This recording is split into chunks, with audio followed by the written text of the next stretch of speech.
এই যে আমি পথ হাঁটছি দিনের পর দিন, শহরের ধুলো ভালি মাখছি শরীরে হামেশা, বুকে টেনে নিচ্ছি বিষের ধোঁয়া, দাবদাহের চিহ্ন বয়ে বেড়াচ্ছি। এর পরিণতি কি শেষতক? কখনো কখনো ক্লান্তির প্রহরে এই প্রশ্ন আমাকে কামড়ে ধরে। কামড়ের জ্বালা ভুলে থাকার জন্য চোখ মেলে দিই ঘরের জানলার বাইরে।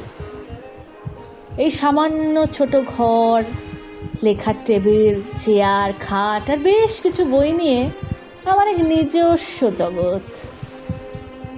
নাছর প্রয়োজন কিংবা মোহন কোনো স্বাদ ছাড়া এখান থেকে অন্য কোথাও পা বাড়াই না সহজে। চার দেওয়ালের ভেতর নিজের মনের সঙ্গে বিরতিহীন এক খেলায় আমি মশগুল। এই খেলার রৌদ্র জ্যোৎস্নাময় পথেই নিত্য তোমার আসা যাওয়া।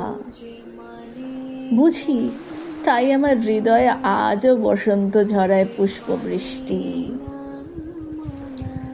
গভীর রাতে যখন সবাই ঘুমের গুহায় নিশ্চেতন, এ ঘরে বসে যায় প্রজাপতি, ফড়িং, জোনাকি, গাংচিল, ডাহুক, দোয়েল, পাপিয়া আর লাল নীল পদ্মের আসর। ছেউরিয়ার একতারা আর শান্তিনিকেতনের এসরাজ হয় সঙ্গীতময়। রবীন্দ্রনাথ সেই আসরে গেয়টেকে হাত ধরে নিয়ে আসেন।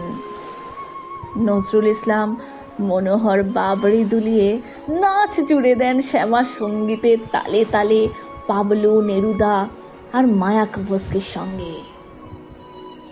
রুক্ষ রোদে পোড়া ভ্যান গগ এক উন্মাতাল ঘুরে ক্যানভাসে তোলেন তুলি এবং রঙের ঝড়। আমার সৌভাগ্যে ঝলমলে আমি দেখি চোখ ভরে, শুনি অলৌকিক কলতান।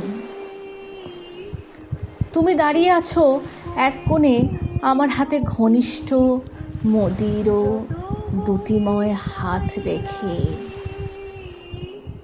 মলিন হয়েছে বাতি, মুখ পানে চেয়ে বলে না না না, ও যে মানে না মানা, ও যে মানে না মানা।